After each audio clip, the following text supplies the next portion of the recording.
as the guy that wrote a lot of those lyrics and, worked with the band putting that together, how cathartic was it for you to go out and play those songs again? And did it kick something in you that you want to do more of it? Well, I've been talking about it for a long time, obviously, and yeah, I got tired of talking about it because Right. it was like the boy who cried wolf kind of thing. So it was cool to finally put it together and play at least three shows. And what was really rewarding, actually, I think the most part was is really the fan response. People kind of got emotional about it, which was really cool. It just shows that those records and that particular time in Anthrax really mattered to them. So it was a lot of fun. It was cool to get out there and the C7 guys were my band, and those guys are such amazing musicians. And it was fun to kind of mess around with the set. I changed it a little bit here and there between the three shows, not too much, but a little bit. Sure. And just to play those tunes again, they're such great songs, and there's a lot of kind of diversity to the tunes and all those four records, and just to get out there and play and have the fans sing along, and it was just all a big, big plus. So I've been talking about it for a long time. At least I can put that part behind me. Right. Um, but yeah, and there's a lot of places I would still love to go and do it with, certainly in Europe. Every record I made with Anthrax, I toured Japan.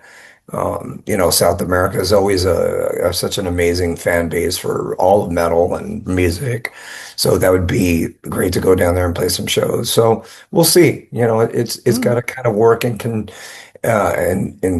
conjunction with the new Armored Saint record that I'm putting out, and sure. those things, and trying to maybe write some tunes for a new C7 record. But there's a lot on my plate, but I'm trying to juggle it all. But it'd be Sure. cool. It would be Were cool to do something for sure. were Do you something surprised? Were you surprised at all at the fan reaction to it? And what I mean by that is, as well as I do, you once you leave a band, a lot of times that's where you leave the band with the fans too, and the fans don't care anymore. right. The fans clearly care about your era of Anthrax. Were Well, you surprised by that? and I wasn't too surprised actually, because a lot of people discovered Anthrax in the 90s. That's when a lot of people were exposed to them. So like if you were, say 15, 18 years old in 1993, the first record you were exposed to with Anthrax would be Sound of White Noise. So, and then the rest of the 90s, we released records. And so they were associated with that time of Anthrax. So they probably went back and discovered old Anthrax from that. So it was a lot of people's, uh, it was their time to discover that band. And so I think that the 90s mattered to them for that band. So it wasn't really too surprising to me. Okay.